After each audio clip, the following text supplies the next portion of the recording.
distinguished guests, welcome to the Detroit Regional Chamber's 2024 State of the Region, presented by Citizens. Please welcome the Michigan Market Executive of Citizens, Yasmeen Jassy.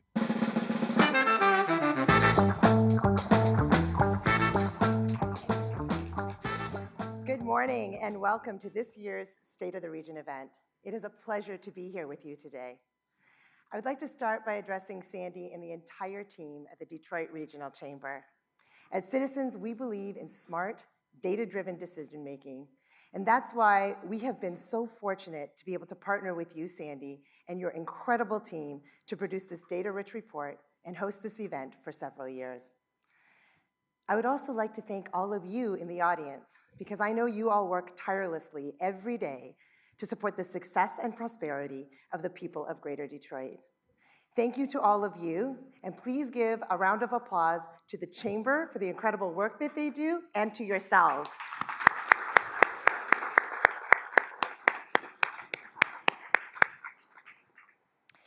The annual State of the Region report provides crucial information that can help regional businesses and civic leaders benchmark Detroit's progress and identify tomorrow's challenges.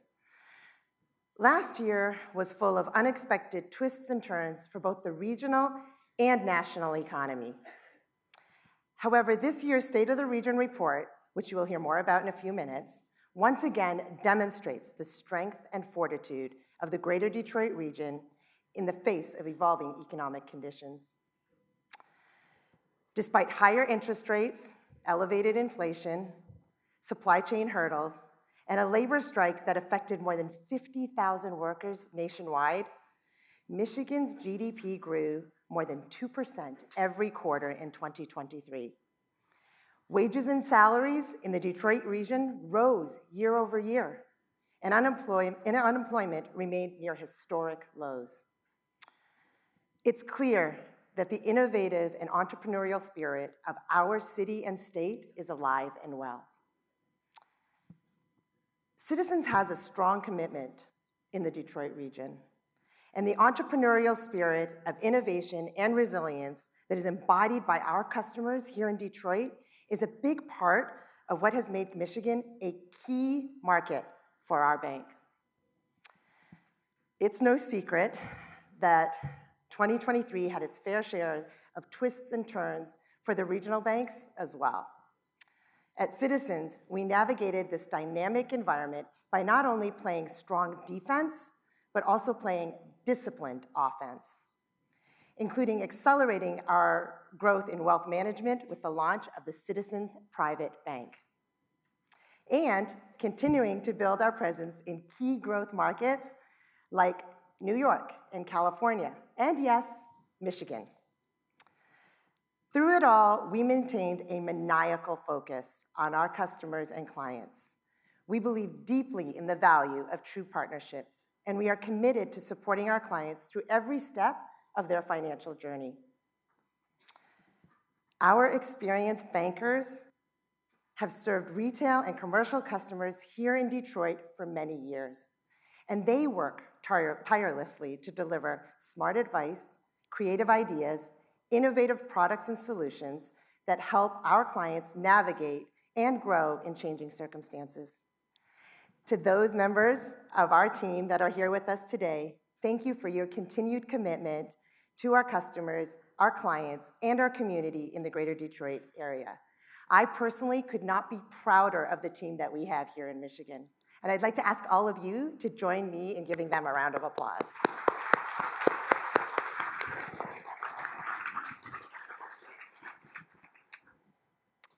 As we look to the future, there are plenty of reasons to be optimistic, but challenges remain. And we must address them head on together. Because a healthy economy starts with healthy businesses, and healthy businesses start with a healthy community. At Citizens, we believe that financial institutions play a critical role in catalyzing positive change and economic development in the cities, states, and neighborhoods that we call home. That's why we are so proud to partner with programs like the Greening of Detroit, Year Up, Grow Detroit's Young Talent, Great Lakes Women's Business Council, and Gleaners Community Food Bank, just to name a few. And we partner with them to support programs like workforce development, financial empowerment, and a more diverse, equitable, and inclusive community here in Detroit, with the hopes of retaining young talent right here. It is also why we are so proud to play a small role in producing this State of the Region report.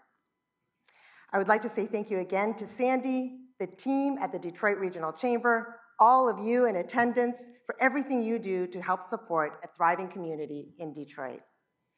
As citizens, we look forward to continuing to serve as trusted advisor to our citizens, client, our community partners in the year ahead, as we strive together toward an even brighter future for the greater Detroit region. Thank you and enjoy the program.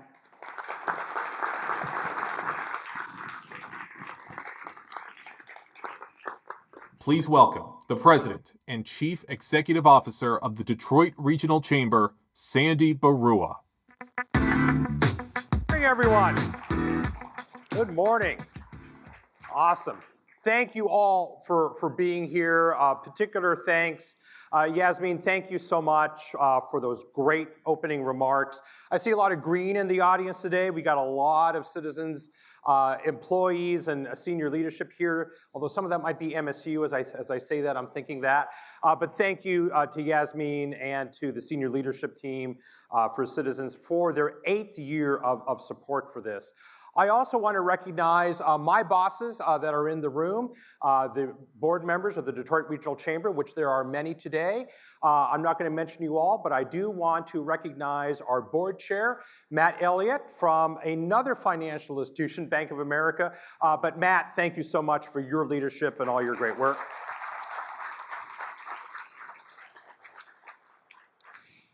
And while I'm doing thank yous, I want to mention 2 people on the Chamber team in particular, Kristen Lucas and Astea Uptate.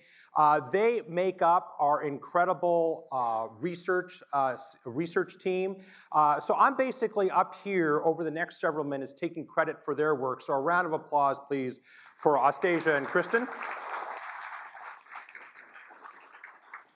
And for those of you who've been coming to this event for a while, and again, this is our 10th year, I do want to note that this is my favorite event. Now, I know some of you know we host another event. It's on an island, and I love that event too. But this event is all about data. It's all about research and data. And the reason why this is my favorite event is because there is so much out there in society today that is opinion or disinformation. We really like that we at the Detroit Regional Chamber strive every day to put facts and data and research out in the world so our business leaders, our political leaders, and our civic leaders have a trusted source of data and research. Now, none of this would be possible without our sponsors. And of course, we have Citizens. Again, thank you. A special thanks to Blue Cross Blue Shield of Michigan, which has been a 50-year partner of the Detroit Regional Chamber. The Michigan Economic Development Corporation, which we and the MEDC do so much work together. Want to welcome some of our returning sponsors, Enbridge and the Farbman Group. And by the way, you're going to walk away with a gift at the end of today's presentation, thanks to the Farbman Group. And I want to welcome some of our new sponsors. I mentioned green, so the Michigan State University is one of our new sponsors this year, along with Meta and Verizon. So a quick round of applause for all of our sponsors. And as always, you know, what is said in this room, we don't want to have stay in this room. So please, you know, bring out your social media machines, start them up, get them warmed up. Share your thoughts in terms of what you see, what you hear, you know, perspectives and data that is shared with you. Please use the hashtag SOR24 and tag the Detroit Regional Chamber at Detroit Chamber. Now, of course, after I do a little data download, going to do my very best Chuck Todd imitation here. I am really pleased that we're going to have this incredible panel, and I think last year everyone loved the panel, and I'm so glad to welcome back Anna Paulson, my friend from the Federal Reserve Bank of Chicago. Thank you for making the trek from Chicago to be with us again today. We have two Detroit Regional Chamber Executive Committee members on our panel today, the CEO of Bridgewater Interiors, Ron Hall, and the CEO of Kelly, Peter Quigley. Thank you guys for being here and being part of this, all moderated by the incomparable Devin Scillian from Local 4 and the host of Flashpoint. So I mentioned the role that the Chamber plays in the region and in the state regarding data and research. And in addition to the report that is in front of you today that we're going to highlight, the State of the Region report, we're also very proud to have two other signature reports. One is the State of Education and Talent, which, and you'd never guess it by its name, is focused on education and talent and how we are progressing, or frankly not, in terms of reaching our educational attainment goals and what employers are looking for in terms of a work-ready workforce. And the other one is through our MishAuto unit, led by Glenn Stevens, who's back there in the corner, the statewide Michigan is Automobility report, which I think is also in its 10th year, which really focuses on Michigan as the global epicenter for mobility and all of the data attached to our role in leading the automotive world. And in addition to that, we have two polling partners that we work with. We work with the Gallup organization, specifically the Center on Black Voices at Gallup, to do polling in the city of Detroit and just the Tri-County area, really focused on the lived experience of Black Americans in our region. We launched that report at the Mackinac Policy Conference in 2023, and we're getting ready to do another poll with the Gallup Center on Black Voices that we intend to launch at the 2025 Mackinac Policy Conference. And then, of course, we have our long-term partner for statewide polling in Michigan with the Glenn Gariff Group. And what you're going to see today is a combination of data that we get from multiple sources, but also data that we get from our own work with Gallup and the Glenn Gariff Group. And for those of you who don't know this, we also have an interactive data research site, oddly called DetroitDataCenter.org, where you can, as a business leader, as a media person, as a civic leader, can go create your customized report on, either for a geographic area or certain industries, certain demographics. You can kind of create your own adventure, if you will, on data, and that is completely available to everyone. And if you're interested in these other reports that we have, they are scattered around the room, and if you can't find one, just raise your hand and one of our team members will get you a copy. So I want to frame the data download section in these three areas. First of all, I have been talking, the Chamber's been talking for quite some time now about this economic perception disconnect. And that is, what do voters feel about either their own economic situation, the economic situation of others, and how the difference, the disconnect between how they feel about how they're doing versus how they feel the economy is doing. The second theme, we've obviously had a group conversation about Michigan's population, largely spurred by the Governor's Council, the Grow Michigan Together Council, which I was proud to serve on, and how population growth, or Michigan's lack thereof it, plays a role in our prosperity. And then finally, I want to end on some notes about electrification and kind of what that means for Michigan. So let's start with the economic perception disconnect. So this is going to be about where we are using hard data. And I also want to note and be very, very transparent that past performance is no guarantee of future performance. Your mileage may vary. So just a lot of the data that we're about to show is rear view mirror data. But at least it shows where we have been using data. So gross domestic product is perhaps the greatest, most obvious metric that everyone from economists to the guy on the street use to gauge our economic performance. Well, nationally, as of Q3 of 2023, in other words, just day before yesterday, our nation was growing at just about 5% on an annualized basis. 5% growth, that's incredible. And over the last year, Q3 2022 to Q3 2023, the nation grew at a solid 3%. These are solid, good numbers. Now, Michigan lagged a little bit. Through that same period of time where the nation was growing at 3%, we were growing at just shy of 2%. Not exactly where we want to be, but it still shows solid economic growth at both the state and the national level. Unemployment is perhaps maybe an even more important indicator of economic health because, you know, what the old line is, right? You know, a recession is when your neighbor loses your job, a depression is when you lose your job. Well, fortunately, over the last few years, not many people have been in that boat, except for at the very start of the pandemic. If you look at where unemployment was at either the national or the regional or frankly the state level right before the pandemic, it was right under 4%. And today, at both the national and regional level, it's just about at 4%. So essentially, statistically, we're almost exactly in the same very strong unemployment situation as we were right before the pandemic. Now, when I was faking my way through econ classes in undergrad, they told me at the time, and again, this is obviously a while ago when we were inventing electricity and the wheel and things like that, they said 5% was essentially full employment. Well, we've been way below 5% for a long period of time, even predating the data on this slide. So I'm not sure that 5% that my econ professors were talking to us about way back then still holds. Now, voters do have a connection between their own situation and the actual labor market.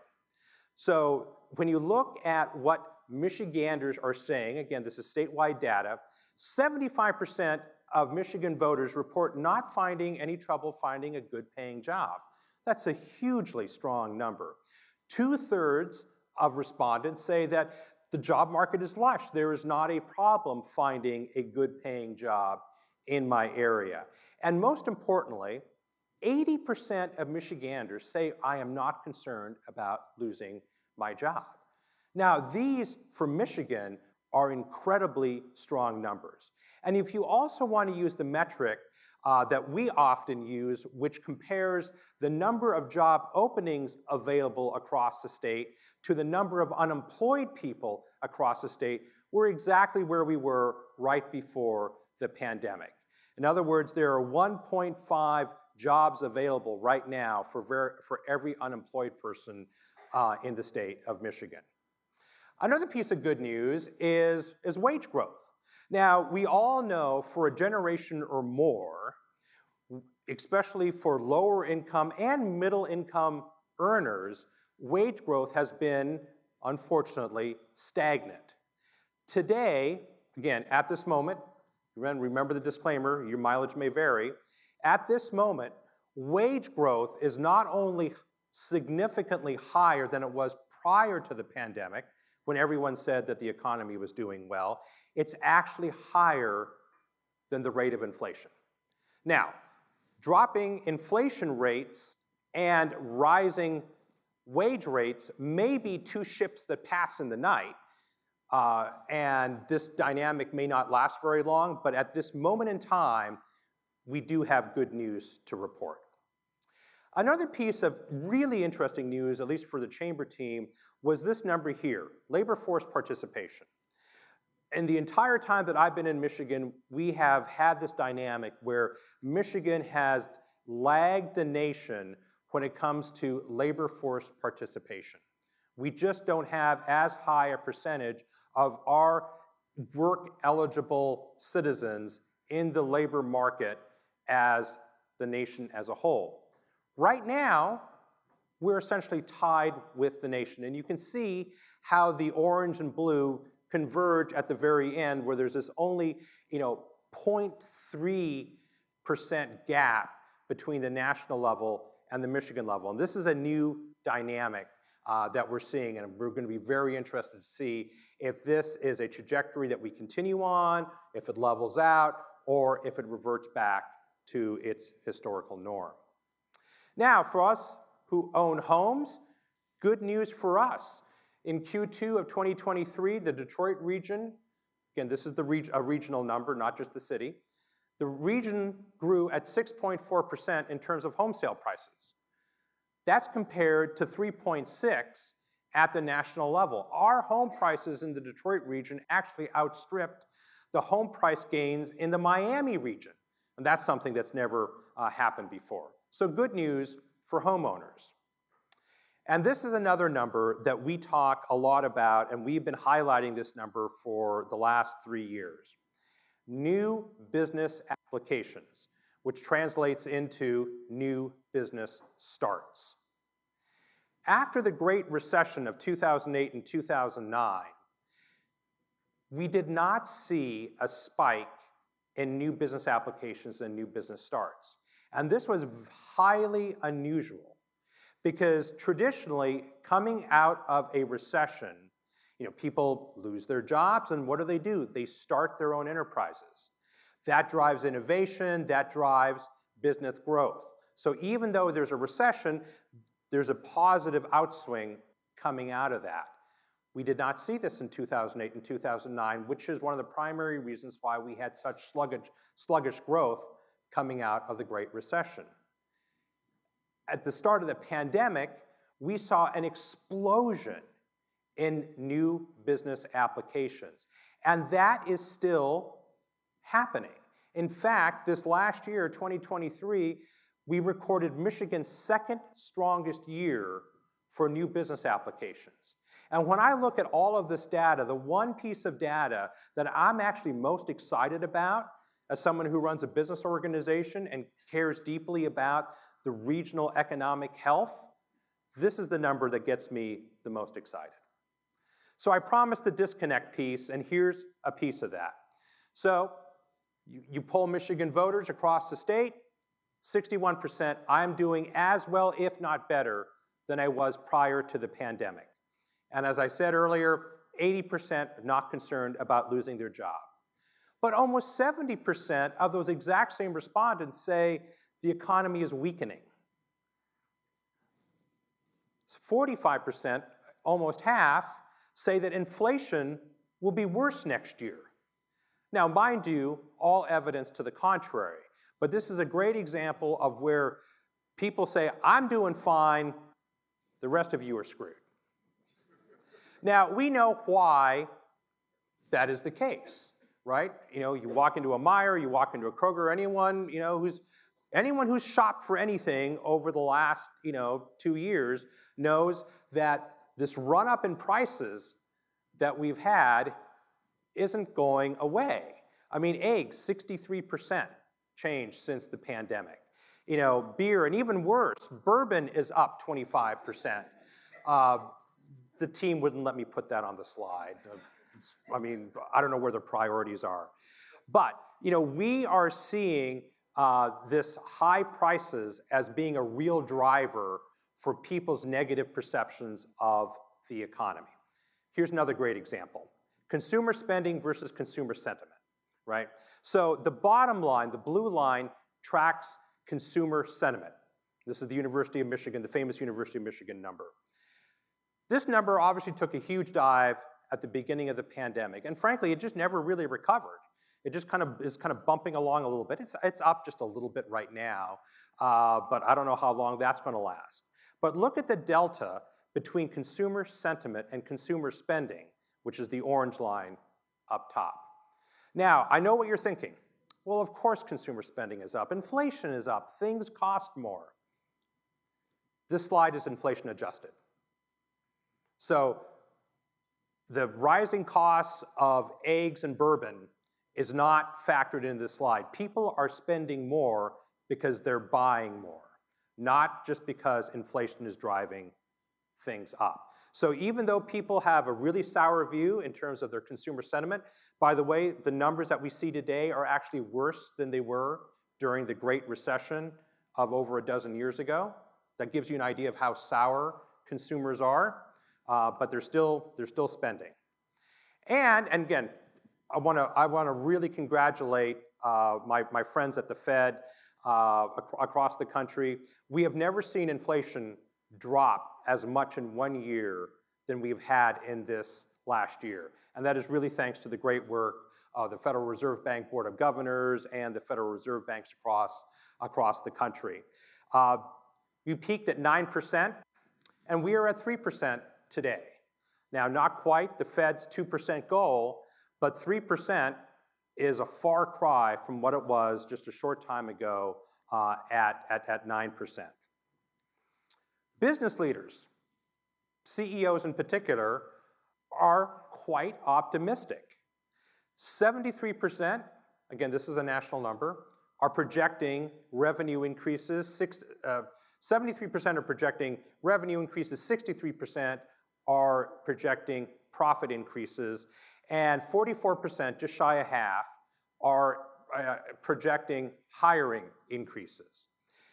Also, and what's not in the report is just very recently a review of national economists also had a very positive view. Now, if we were to rewind the tape and give you this exact same data from US CEOs and top economists across the country, it was a much sourer outlook. In fact, they were predicting a recession in 2023 that clearly didn't happen. Now, for 2024, they're predicting a great level of confidence. Small business leaders, not quite as enthusiastic, but still kind of share the dynamics, perhaps not surprisingly, of consumers.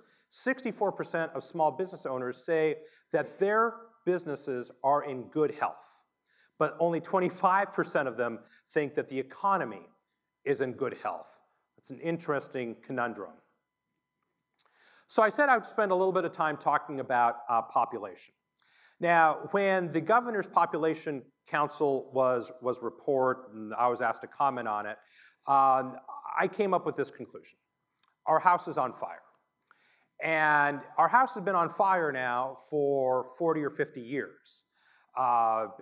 Devin, you used the analogy on your show, I think just last weekend, about the boiled frog, right? Well, our frog is cooked. Our frog is very, very well done, and this is not going to get fixed overnight. Michigan is 49th in population growth of the 50 states. Let's face it, I'm not good at math, but that's not good math. Between the year 2000 and 2020, the average growth in the United States was 18%. Michigan managed over that same period of time a whopping 1%. We're 37th in median household income. We're 35th in educational attainment rates. And despite our little increase in labor force participation, we're still in the bottom third of that. The Detroit region in particular plays an outsized role in driving Michigan's population or lack of. The Detroit region is roughly 60% of our state's population. And of the top 20 regions across the country, here's where we rank. When it comes to population growth of young people, we're 14th out of 20. In educational attainment, we're 19th out of 20. In household median income growth, we're 15th out of 20th. The one bright spot, though, is home ownership rates for young people. We're actually at the top of that 20-peer region list. So a little bit of a bright spot.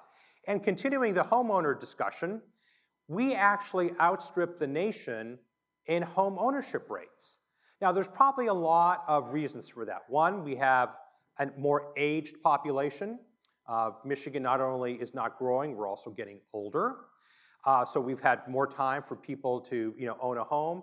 And of course, our housing costs are much more reasonable than many parts of the country, even though they continue to be a challenge.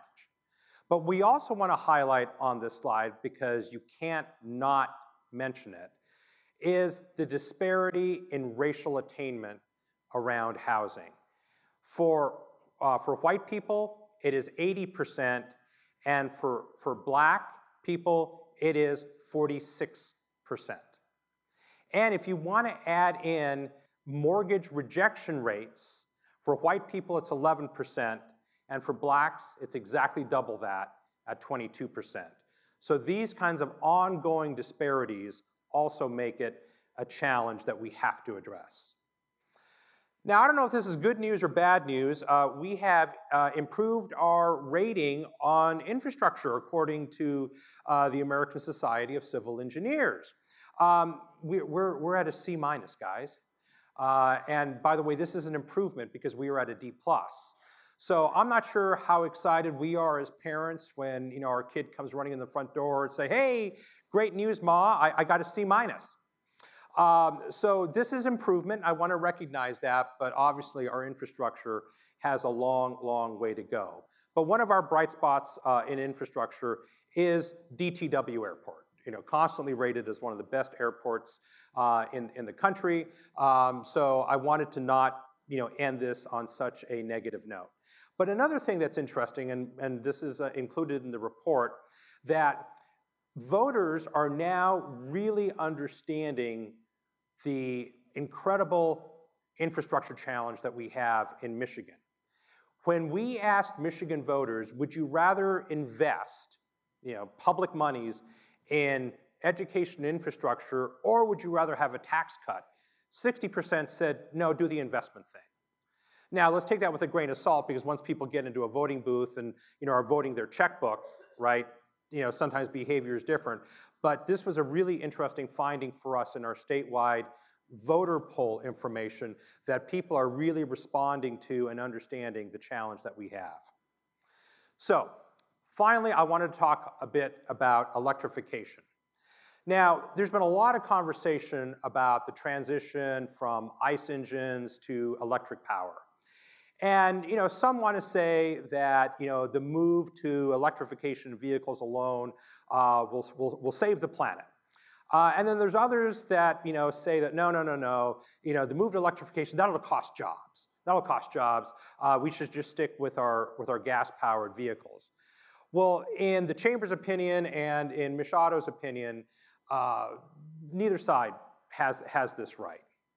So first, let's look at what this means kind of economically in terms of investment for the future. Michigan, as we all know, is the auto state, right? And we also know that every nation on the planet that has two coconuts to rub together is dying for some piece of the automotive supply chain. It is one of the most valuable industries, if not the most valuable industry on the planet. But look where we are when it comes to EV investment. If we're the auto state, we're losing to the peach state, for God's sakes, right? We are losing to Georgia in terms of the investment going into electrification for vehicles. And so this is, while some are trying to make this a political issue, this is a real economic issue. This is about the future of Michigan's business and, more importantly, Michigan's workers. Now, nobody wants to see me bust a move, but let's bust a myth right now, right here, right? If you read the headlines in the newspaper, what do you say? What do they say about EV sales? EV sales are dying, right? Not true. EV sales are growing. They're just growing slower than they were in the previous 2 years. If you count in plug-in hybrids along with full battery electrics, roughly 1 in 9 new cars are an electric vehicle. And when you look at just the progress that has been made in terms of market share, let's just go back to early 2000, right before the pandemic. What were your EV choices then?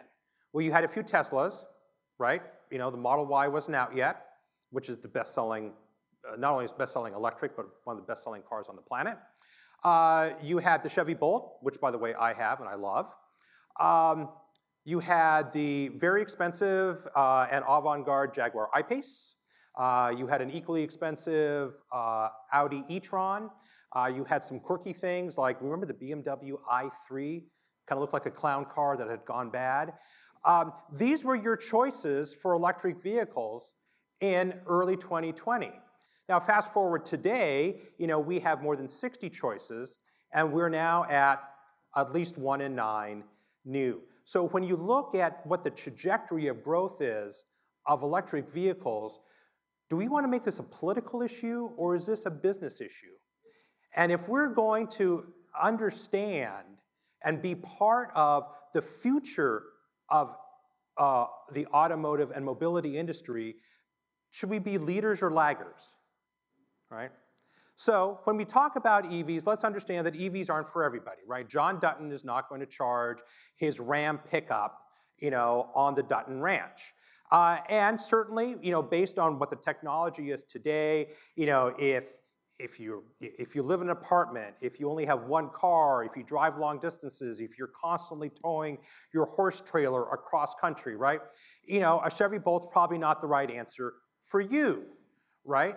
But what other product can we think of that started out as, really expensive, really clunky, with limited range? Thank you, cell phones, right? Technology changes at an incredibly rapid rate. So what the infrastructure is today, what the product is today is not going to be the product tomorrow. But even assuming the product doesn't change, let's just pretend for a minute, what is the market for EVs today? So let's take away the affordability issue. Let's not worry about the $20,000 or $30,000 car market. Who can do EVs right now and do it really easily? One, upper middle class and above earners, single family house with a garage with the ability to charge at home, and multiple cars. So you have one ICE car and one EV car. Think of the market just today with today's infrastructure and today's product offerings that makes that incredibly possible. So think of the lush market that is here today if this were a business issue, if this were a product issue, as opposed to a political issue. And lastly, let's talk about the importance of international competition. We can pretend that, EVs are bad. We'll just stick to our ICE engine. The rest of the world does not have that memo. The car up here is a Chinese vehicle. It's about $35,000. And where is Kristen? There you go, thank you. We were just talking about, she just drove, what was it, the BYD Seagull, which was what, $13,000? $11,500, right? About the size of a, Chevy Trax, Honda Fit, something like that. These companies are now building in Mexico. And what does that open them up to? USMCA, or NAFTA 2.0, whatever you want to call it. So if these products are coming, should we pretend that they don't exist, or should we prepare to go to battle with them?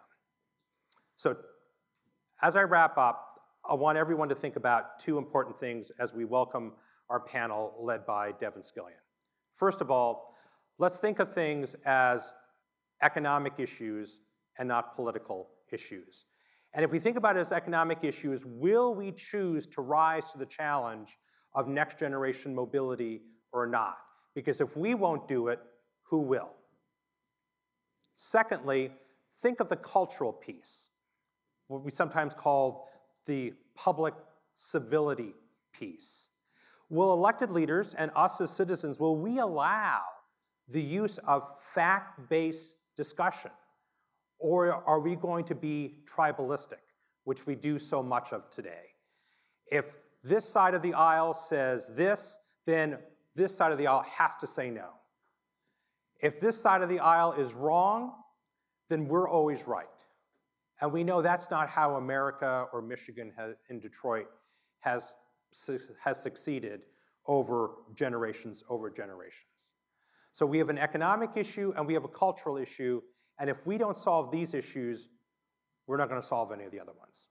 Thanks so much.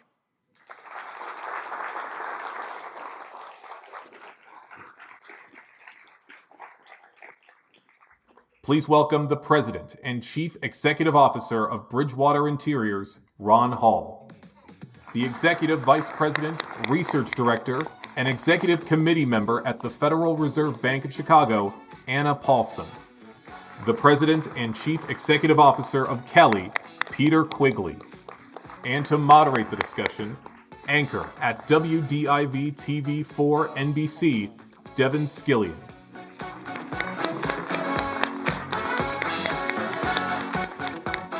It's great to be back with you again with our same group because as I recall last year, we nailed everything about 2023. If you check your notes, I believe I predicted the Lions would go to the NFC Championship game even. So it was great. I'm still sitting here hung up on whether a clown car can go bad. Doesn't that just make it more clownish? Just look at it. I'm stuck. Just look at it. Thanks. What I want to start with, gang, is your thumbnail reflections on what we just heard, your biggest takeaway from the State of the Region report, and whether or not, given what you just heard, your needle is pointing more toward, for the region, prosperity or peril. Peter, let me start with you. Yeah, I'll start with prosperity. I am a half-full kind of guy. And I do think the opportunity exists, but we clearly, as Sandy mentioned, have work to do when you compare us to the other 20 regions that he did. So we have work to do, and we can't, any one of us or any part of the, whether it's education or government or private organizations, can't do it alone. So the power of the chamber is here to help us marshal our resources to get it to prosperity, not peril. Anna, how about you? So let me start by saying I'm speaking just for myself and not for the Federal Reserve Bank of Chicago or the FOMC or anybody else.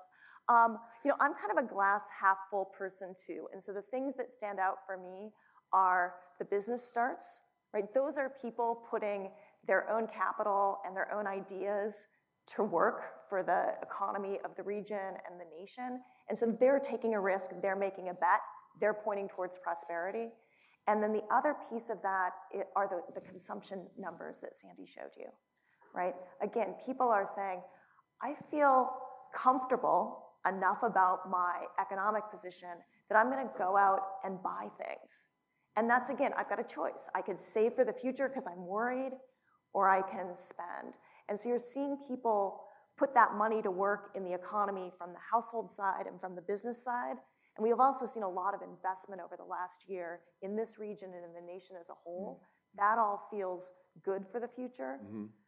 There's a real issue with, in this region and in the country as a whole, we're getting older, population growth is slowing down, and that's been our traditional engine of growth. So that means we need to think about how do we get every possible person who wants to work connected to the labor market, and how do we make technology allow us to be more productive? Yeah. Those are the real issues. Ron, how about you? Peril or prosperity right now? I hate to be a contrarian out of the box on the first question, but I'm gonna say I'm a little bit more of a glass quarter full kind of person, and I'm particularly thinking about my industry, the automotive industry.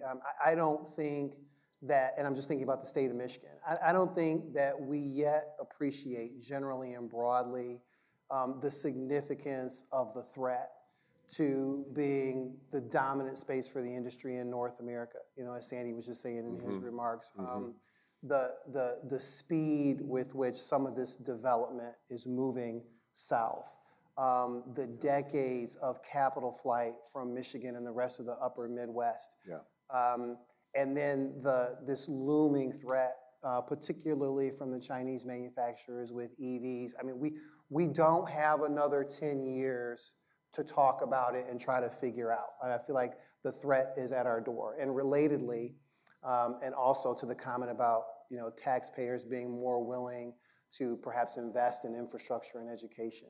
I hope that's true, because I think that the answer, and we saw this in the Grow Michigan Together Council, where I served on one of the committees myself, is education. We really have to get it together and fix our education system and be ready with these jobs that'll keep the industry here. That education attainment number that we saw there compared to our regional is very, very troubling. I wanted to point out, I heard something funny recently. An optimist sees a glass that's half full, a pessimist sees a glass that's half empty, an engineer sees a glass that is twice as large as it needs to be.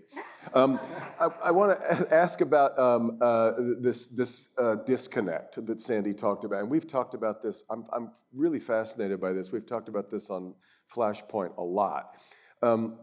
You know, Peter, it used to be, James Carville taught us all back in the 90s that to distill the way voting worked is it's the economy, stupid. But at the time, what he kind of meant was the way that the economy was going informed how you felt about our political leaders. Now, how we feel about a political leader informs how we feel the economy is doing. This is an interesting conundrum to try to navigate through.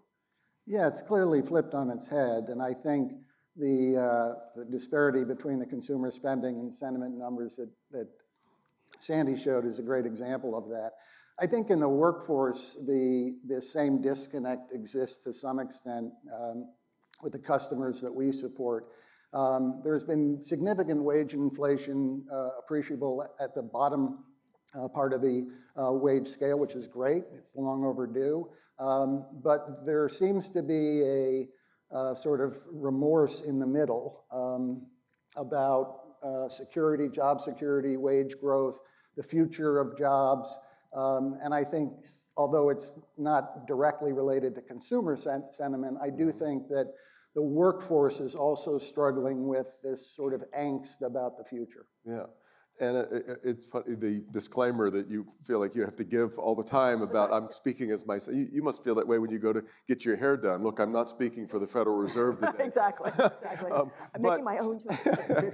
But Sandy just gave the Fed a lot of credit for the way that we've seen inflation reined in. I'm curious as to, given what you know and the way that that's gone, how you feel when you see people being so negative about the economy.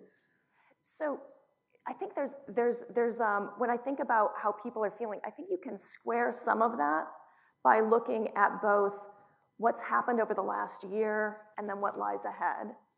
And, you know, people have experienced things getting better over the last year, right? The economy grew a lot faster than we thought it was going to. We made a lot more progress on inflation than we expected. But when we look ahead, we expect a little slower growth. And people are responding to that, right? Mm-hmm. We saw, you know, wages go up a lot over the last year and up in real terms, which is tremendous, especially for the folks at the bottom end of the income distribution. They really benefited a lot from that. But they don't think that's going to continue. Yeah. And neither do, you know, economists or people making, you know, forecasts about the future. Yeah. So in some sense, they're exactly right that, you know, what we're hoping and what we're projecting right now is that we're going to see inflation continue to come slowly down and get back to 2%, and so we can stop talking about it, and it can stop being at the front of everybody's minds when they're making business decisions or family budgeting decisions, and that's how it's supposed to be. That's how you know when the Fed's achieved its goal. And we're also expecting economic growth to slow down a little bit, yeah. And those two things kind of go together. Yeah. And so there's something, you know, very, you know, I think logical about how people are saying, like, yeah, you know, things are going to slow. And whenever things slow, there's a little peril. Are they going to get right to that sweet spot, right, or are they going to tip over further? So people have, you know, sensible to be concerned about both of those. So what are you going to do about interest rates next month? I'll get back to you. Just in case you lost your mind, I didn't want to miss the opportunity.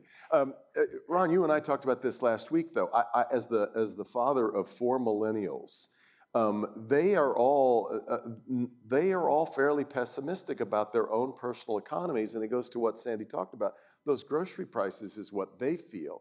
And you talked about, I believe the phrase you used last week when we talked was a hollowing in the middle.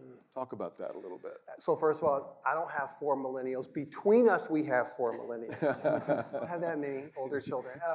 My sense is that, you know, there's a lot of the angst that you read about and hear about is this hyper competition kind of in the middle of the economy, right? We talk about income and wealth distribution, and people at the upper end more or less doing fine economically. People at the lower end are used to struggling, and this is just kind of more struggle for them. But then, like my kids, a handful of years out of college, just getting going in their careers, had some expectations about how that might go that haven't been met in all cases. Yeah. And I just think, people finding the grind harder than they anticipated, I think maybe contributes to some of this malaise that we read about in survey after survey that just doesn't match the data as we can see. Yeah. Because, Anna, it's interesting. Inflation can retreat, but the prices don't, right? They stay in place. Yeah, it's tricky. I want to talk a little bit about the population growth effort that the governor has started. It's interesting, Peter. A friend of mine who I rely on for so much of what's going on politically in Lansing has been kind of bemused lately talking about this effort of the governor and it's like, where have people been? And by the way, for those of you unfamiliar with the frog comparison, the old adage is that if you put a frog in boiling water, he jumps out so quickly that he doesn't get burned. But if you put him in a pot of cold water and slowly turn up the heat, by the time he realizes it's time to jump out, he's already cooked. And Peter, that's what this friend of mine was saying is, where have people been? Sandy's right. The house has been burning for ages, and for us to just now start to act like this is that we're a little slow on the switch here. Yeah, for sure. And it's as Sandy said, it's not a quick fix. It's a generational fix, and so the work has to start today. I think in addition to just population growth generally, the impact on the labor force is also very important. The same underlying issues that confront us with respect to population growth also confront us with respect to labor force growth and participation. So we're an aging workforce, and Anna, thank you for not looking at me when you said we're an aging workforce. We have individuals getting married later in life. They're not having as many children. This is going to be Captain Obvious, but we don't have a smooth running immigration system that has historically oftentimes complemented our workforce and the population.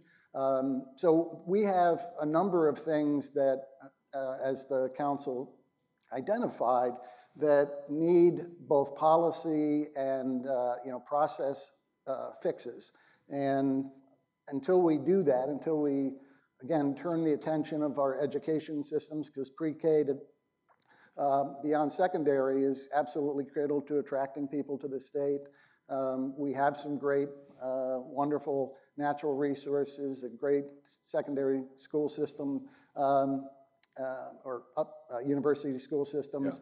But we have work to do for sure. Yeah, and this is where the peril is. If we can't grow, to be 49th is beyond a crisis point, right?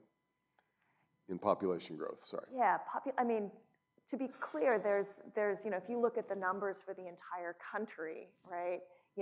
Michigan is facing a more dramatic version of what most of the country is facing, right? As a country, we're getting older and population growth is slowing for all the reasons that Peter was talking about.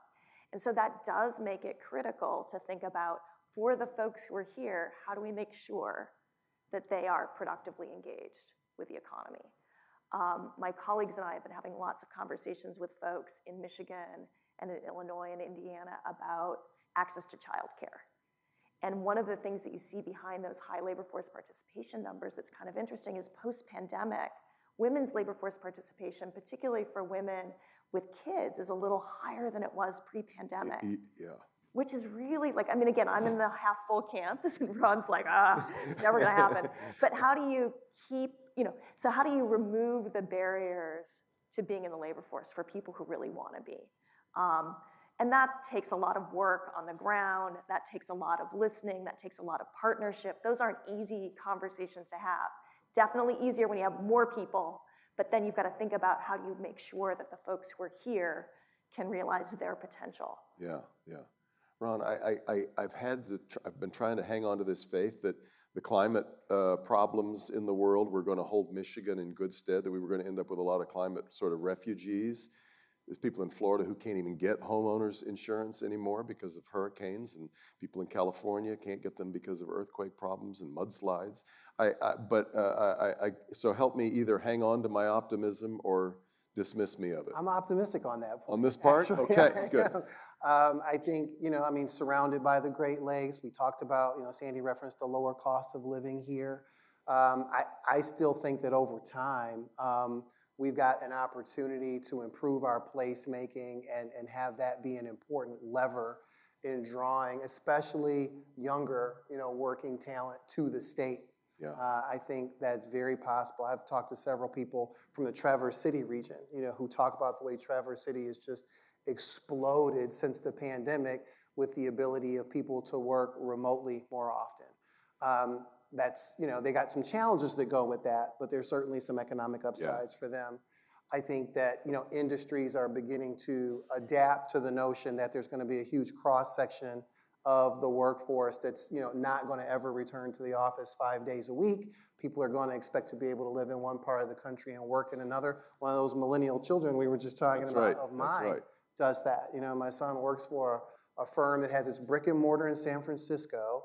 He's part of one person on a Midwest team of 3, one in Detroit, one in Chicago, one in Minneapolis, and the manager for those 3 people is in Berlin. And and he works from his apartment in the West Village. And so I'm just kind of like, I couldn't have dreamt of that, a generation ago. And so I think that if we get creative about keeping people like him here and addressing the aspects of living in the region that will appeal to knowledge workers. This is where, in fact, you teed this up perfectly. This is what I wanted to move to next, was trying to figure out the future of work. And it seems to me that whoever figures that out first is obviously going to have a really nice head start. Peter, it's funny, the old time-honored tradition of blaming the previous administration for something. Now, how long can we blame the pandemic for things? But some things are permanent. And what Ron's talking about, the expectation of how work should... We're seeing more employers really do want to return to the workplace, but we're kind of at loggerheads with workers who may have their own idea. Give me a thumbnail on the future of work here. Yeah, I think we're hitting on a number of really important trends when it comes to attracting people, but the post-pandemic environment clearly has shifted the workplace, the workforce, the work time, work style, I would say forever, because based on, you look at, and we look at what words appear in job descriptions, what words appear in job postings, what people respond to when they leave a company, what they respond to when they're attracted to a company. And flexibility is a very important ingredient in many of the columns I just mentioned. And it doesn't have to necessarily be 5 days a week. In fact, the Gen Zers prefer not to be remote 5 days a week because they want the social stimulation and the relationship building that goes on at a workplace. But clearly, employers that provide some level of flexibility to their workforce, I think will be a more attractive and have higher rates of retention than somebody that insists on 5 days a week. That's tricky because that means that we can, Michigan companies can hire people who live elsewhere, but we don't necessarily get the benefit of their residency, right? Yeah, for sure. Works both ways.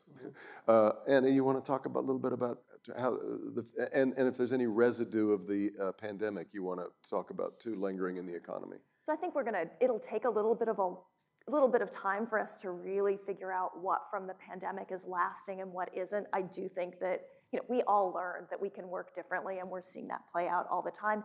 And that combines with these demographic forces that we've been talking about, where essentially, if you're an employer, workers are fundamentally scarce in a place that's growing slowly.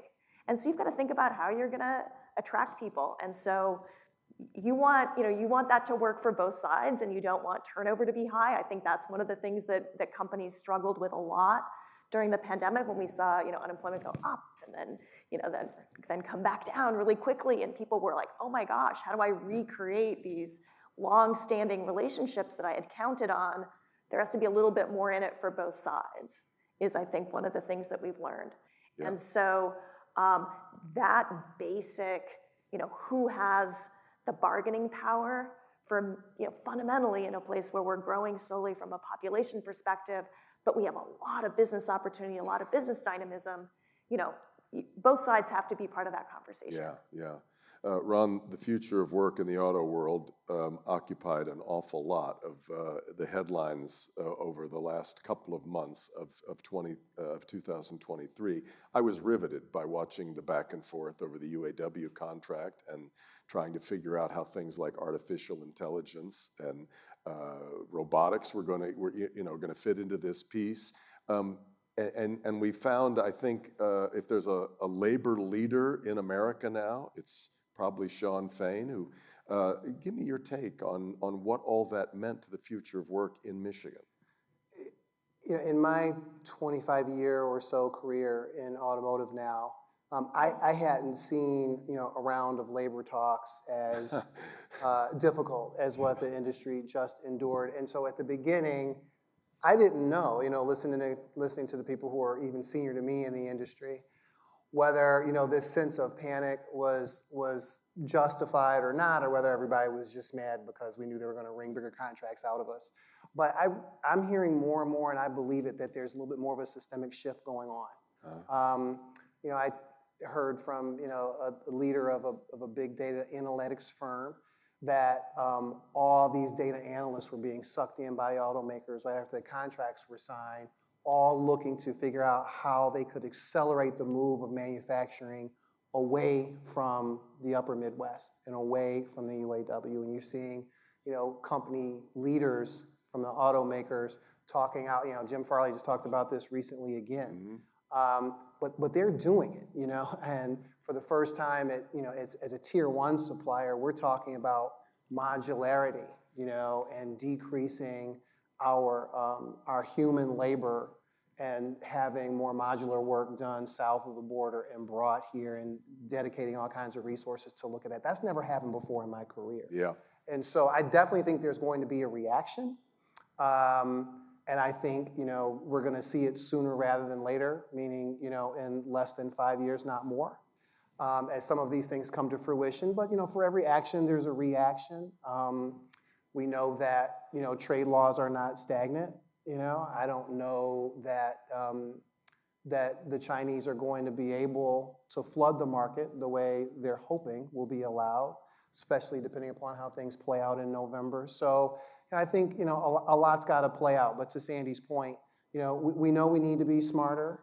We know we need to be able to lead this technology revolution. And if we do that, there will be a place for us. After the contract was signed, of course, the non-union automakers had to adjust, and their workers ended up getting a benefit that they weren't really. In fact, Shawn Fain said UAW now stands for "You Are Welcome." Do you see a place for union growth now in not just Michigan, but more importantly, I guess, the South and the American auto industry elsewhere? I'm skeptical. Yeah. Our company operates a facility in Alabama. That's well known. It's publicly known. And I've been back and forth from that region now for more than 15 years. Mm-hmm.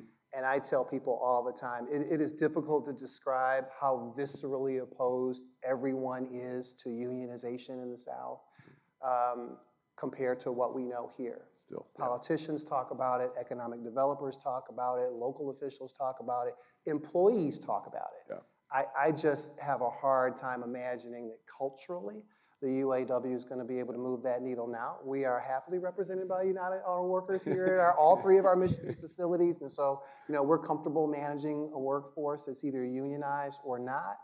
But no, I just don't see it. Yeah. Peter, I know you've spent a lot of time thinking about artificial intelligence. One of the things that really stayed with me from last year's Mackinac Policy Conference was Mark Cuban, who told the crowd, you don't have to adopt or employ any artificial intelligence, but if you don't understand how it works and the impact it's going to have on your industry, you are dead in the water. Talk a little bit about where you think that's taking Michigan in particular. Yeah, I think it's happening very quickly, as I think we all know, and Captain Obvious. But if you think about that, to get to 100 million users, it took Instagram a year and a half. It took TikTok 10 months. It took one of the generative AI 2 months. So the adoption rate is significant, and I agree with Mark that if you're not doing it now, you're behind. And in terms of the impact on work generally, we're already seeing it impact the customers that we deal with in Michigan, but also outside of Michigan as people find new ways of doing work.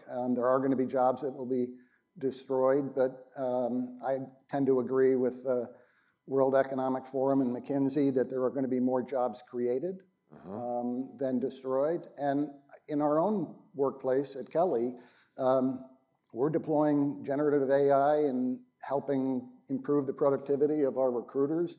They don't have to, come up with a list of interview questions, or, I mean, they review them, of course, but the first draft of a job description, the first draft of a line of questions or research about a company we're working with, all of that is going to help, I think, improve the productivity and engagement of our workforce, and I think Michigan could be a leader in this given the huge pool of talent we have. If we directed it in the right places, there have to be guidelines and guardrails. It's not for the faint of heart because it can be misused or just misapplied without those guardrails and guidelines.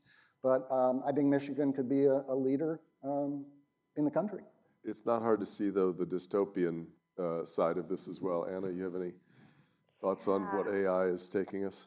So I think that economists who study data and so on are certainly behind in some sense, right? Because we need to see this play out a little bit. So there's just starting to be some systematic research about how AI is changing the employment landscape. And there's one view that is kind of optimistic, and that is a view that in places, say healthcare, where there's tremendous need and the need is growing, you can have better outcomes with employees who might not need to, go to medical school or take 10 years to learn things, right? So that you can have great health outcomes and lower barriers to productively engaging in that field. And that would make, somebody with a community college degree more productive and then be able to make higher earnings. Yeah. Right? So that's the promise. And I think there's a lot to be seen about whether we go in that direction or whether we go in a direction that is much more about here's a whole bunch of jobs that I don't need. One of the things that's really different about this kind of transformation as opposed to some of the transformations that Michigan has been impacted by before is it's not place-based. Right? It is not zeroing in on one occupation or one sector of the economy. Right. It's universal. And so that means that it can be much more transformational, but also it doesn't create the same kind of regional difficulties that we've seen from earlier shocks to manufacturing or to trade. Yeah. I think that's something that we have to think about from a policy perspective. With our time left, it's election day in Michigan. I don't want to ask you all to drop a take on who you want to see in the White House come November, but it's pretty easy to see all three of you, your lives being shifted one way or the other, your professional outlook and what's coming your way by what happens in November. So, in fact, particularly you, Ron, with what Sandy was talking about with EVs, somehow electric vehicles have become politicized, which is fascinating on its own. But let each of you talk a little bit about what the shifting tectonic plates might be over the next 10 months or so, 9 months or so. Well, I'm generally a free market guy. So, if BYD has the best products, then the Detroit firms ought to have to compete with them, and American consumers ought to be able to discover that those are the best products and buy them and have them on the roads here if, that's what consumers want. I think that the more we move away from that, the more problems we're buying for ourselves long term. So I hope that however the whole trade discussion works out, that we lean into what consumers want, balance with the regulatory environment and fossil fuels and all that. But at the end of the day, consumers have to want it and buy it and use it. And we don't want to be the place that isn't, selling the cars and trucks that people actually want. We've seen what happens with the industry in other parts of the world where that's the case. More broadly, I think everybody needs to adopt a bigger sense of, or a big sense of just civic citizenship, right?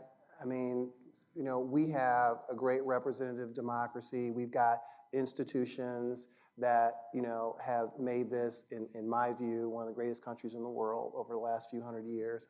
And we get a lot right. For all the things we get wrong, we get a lot right. And I hope that collectively the citizenry will lean into that and support it and not take for granted that everything can remain stable here. We can become an unstable country just like we see on the news in other places. So that's my biggest sense. Yeah, and in fact, that's as we look at these recommendations that have been put forth on what we need to do to start growing Michigan's population, they're going to take some political cooperation and will, and cooperation is kind of in short supply sometimes in an election year. Indeed. Anna, your thoughts? So for the Fed, we're a public service organization. Congress has given us some goals of price stability and maximum sustainable employment, and that's what we're going to be focused on regardless of how the election goes.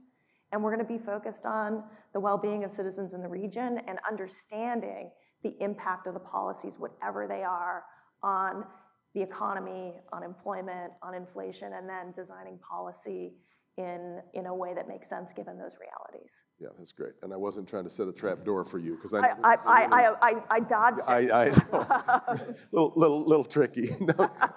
Yeah, I think in the short term, my biggest concern is that we're paralyzed and that business decisions and other really important decisions in the region, but in the country, are being delayed because the stark contrast between the outcomes. And I just think that's bad for business and bad for organizations. So my hope is that there will be some commitment to continue to try to make progress on really important things like we're talking about today, notwithstanding a big election. From the standpoint of the outcome, I hope it's not a political statement to say what I believe, which is the more people we can put to work in meaningful, safe, productive jobs, it's good for everybody. I think a working economy, a working population creates all sorts of value in our communities, in the region. And so whatever the outcome is, I hope that we have legislators and administrators that share that view and work to reduce the friction that exists in some places that prevent more people from getting meaningful work. And I think that that would be where my hope is and focus post-election. Hope, because there's this weird fatalism, and I don't know how that will filter out after the election, but right now about 70% of Americans, according to some polls, don't like either choice that they have. And so I wonder if the discontent then bleeds over to, well, this is where, it will be a very interesting post-election time this year for exactly that reason, right? Yeah. That's a great conversation, as always. I think I told you we'd solve the world's problems in 35 minutes and then, actually probably 20. What would we do with the other 15? But thank you all very much. Thanks to our panel here.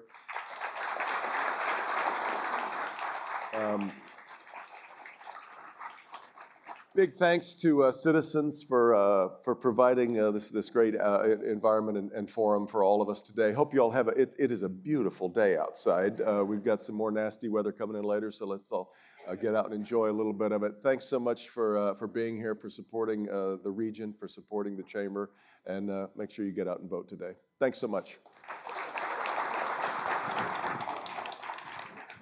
Distinguished guests, this concludes our program. Thank you for attending the 2024 State of the Region presented by Citizens. Please join your colleagues for a strolling lunch in the reception area.